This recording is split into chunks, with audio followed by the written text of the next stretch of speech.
Thank you. Good morning. I'm going to, in a way, look at some of the issues that Erin talked about through a slightly different lens, but let's say it's complementary. So we're talking here a lot about data. Data can be really useful, but we really need to be considering the context. We've heard this a lot too from Eva talking earlier this morning about considering the conditions that are present when we're looking at student learning. Yesterday, Pedro talking about student learning and thinking about what are some of the social factors that are contributing to student performance before we've even got to sort of the actual sort of educational component as we would see it. And just to illustrate a couple of examples, about 15 years ago or so, my husband wrote a book and with a friend, Terry, and he and Terry would, Terry would always call him and say, we got to look at our Amazon sales ranking. And so he would go and look at his Amazon sales ranking, and Terry would call and say, okay, well, now we're 85,000, or today we're 43,000, or whatever it was. And Jay would always say, well, I don't know, like, is this really even telling us anything? Like, is this movement? I mean, yeah, it's a sort of a trajectory. We're moving in the right direction, but is it really telling us anything about how well our book is doing, right? And so, by looking at this number, they would get this false sense of, okay, yeah, we know it's improving. We know people are selling more. But Jay was sort of mad, like, well, yeah, but I don't know. I don't know this information, right? So at the time, how many books were being sold on Amazon versus, these data just show, Barnes & Noble and Borders, and obviously you could be buying books elsewhere.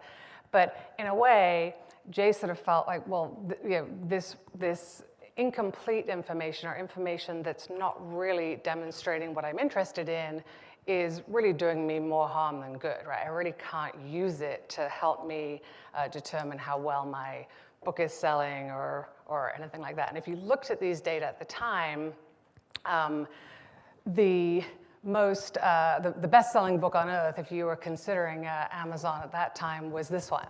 And so, we'd probably then infer, right, that, okay, well, all the folks who are buying books like this are buying books on Amazon, probably.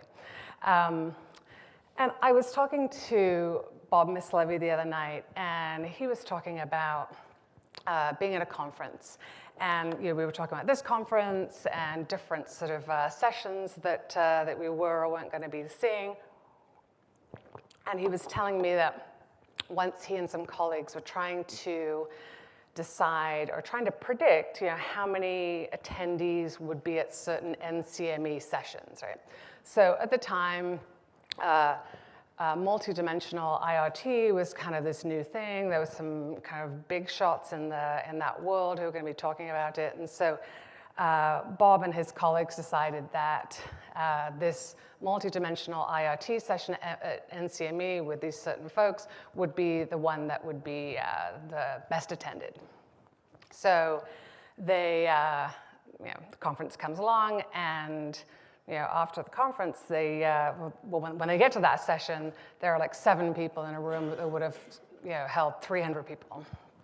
And it's like tumbleweeds blowing through the audience. And so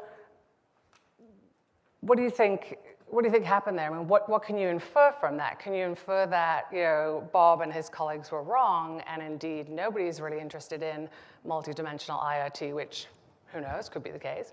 Or what else, right? Like, what else could be happening? What else is in the influencing people's attendance? And so, lo and behold, this session was like, this is not clearly the NCME thing, but just as an example, but the session was, Sunday morning at 9 a.m., and the conference had begun on Wednesday, so everyone had gone home, and so just, unfortunately, people weren't at that meeting. So we were missing, this key piece of predictive data, right? So if we really wanted to know that, if we really wanted to be able to predict, okay, how can we figure out how many people are going to be going to a particular session on a particular topic with this group of, well-known, famous folks, we needed to have some additional information, right?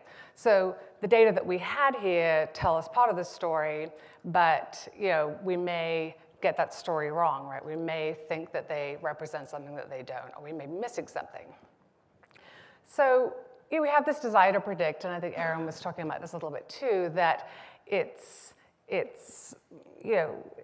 appealing to be able to say, okay, if we know this and we know this, then we know for certain that we're going to get this outcome, right? If we know this topic, these speakers, we know we're going to get a high attendance at this conference. But we have to consider the other pieces, right? So it depends.